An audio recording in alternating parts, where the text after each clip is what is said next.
ही फल है ये, प्रभु की कृपा का ही फल है ये। तुझको मानो का झोला मिला, तुझको मानो का झोला मिला। जो आया है जाएगा वह, जो आया है जाएगा वह। बंद होगा न ये सिलसिला, बंद होगा न ये सिलसिला। वेद की कहती हुई कड़ी, वेद की कहती हुई कड़ी। भजन कर ले घड़ी तो घड़ी, भजन कर ले घड़ी तो घड़ी। उस प्रभु की है कृपा बड़ी, उस प्रभु की है कृपा बड़ी। भजन कर ले घड़ी तो घड़ी, भजन कर ले घड़ी तो घड़ी। क्षण भंगुर है तेरी उमरिया, क्षण भंगुर है तेरी उमरिया।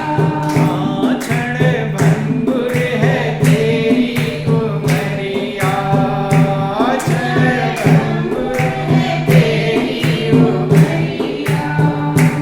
एक पल की नहीं है खबरिया, एक पल की नहीं है खबरिया। तुझको जाना पड़ेगा कभी, तुझको जाना पड़ेगा कभी। काल की आँख तुझ पर गड़ी, काल की आँख तुझ पर गड़ी। भजन कर ले घड़ी तो घड़ी, भजन कर ले घड़ी तो घड़ी। उस प्रभु की है कृपा बड़ी, उस प्रभु की है कृपा बड़ी। भजन कर ले घड़ी तो घड़ी, भजन कर ले घड़ी तो घड़ी। इस जवानी पे इतरा न तू, इस जवानी पे इतरा न तू। बातों बातों में मुक जाएगी, बातों बातों में मुक जाएगी। ये बदन सब सिकुड़ जाएगा, ये बदन सब सिकुड़ जाएगा। तो कमर भी ये झुक जाएगी, और कमर भी ये झुक जाएगी। हाथ में लेके चलेगा छड़ी, हाथ में लेके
उस मालिक की कृपा हम सभी पर निरंतर बरसती रहती। जन्म जन्मांतर इस जीव के ऊपर परमात्मा कृपा ही करते रहते हैं, दया करते रहते हैं।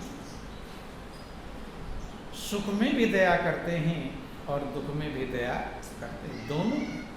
महापुरुष समझाते हैं कि सुख में भी आप नजर आते और दुख में भी धैर्य बढ़ाते हैं। दोनों को समझो एक सदृश ये आते जाते रहते।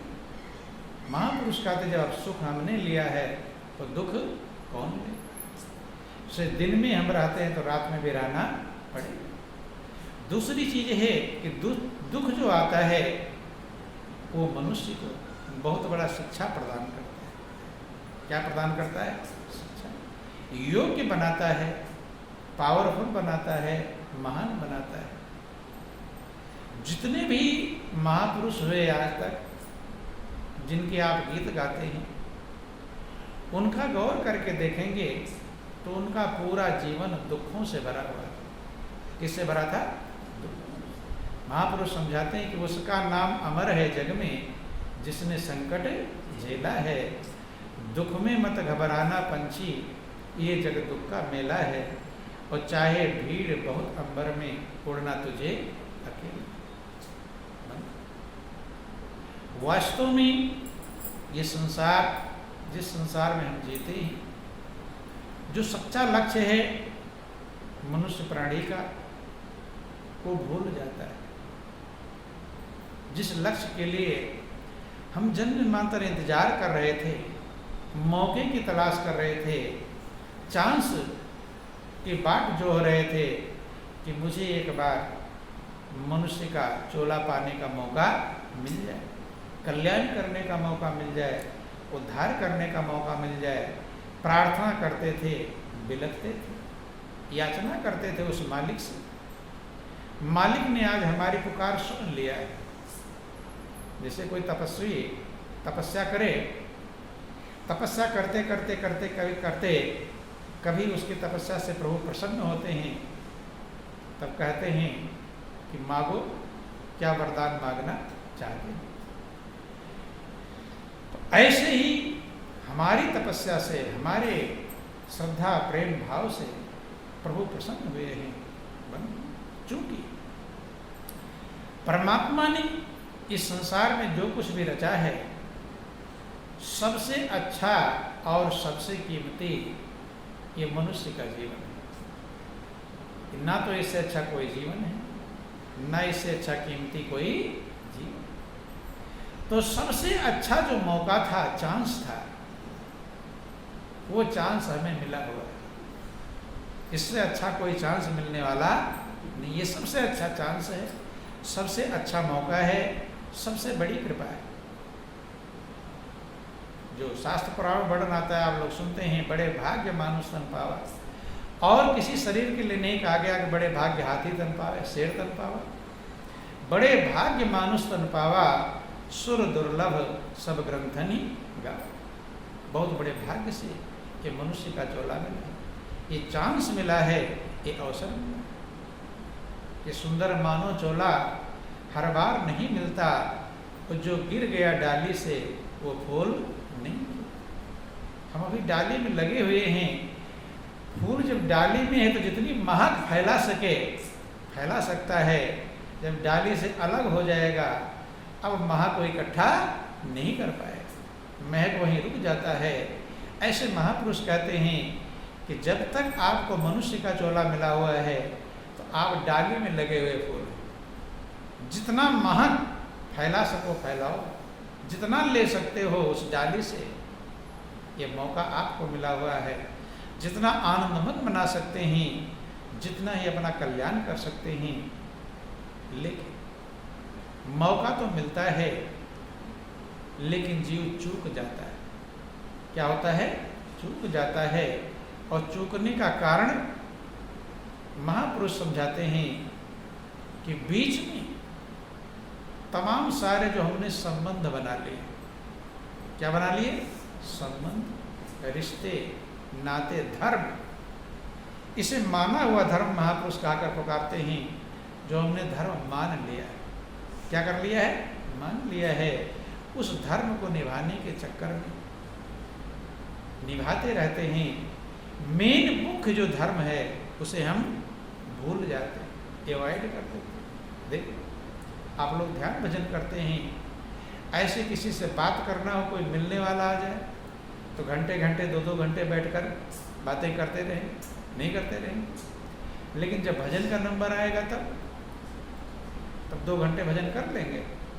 आपको खाली फिर कर दिया जाए, उसे आप लोग कहते हैं हमारे पास काम बहुत है। क्या कहते हैं? काम बहुत है।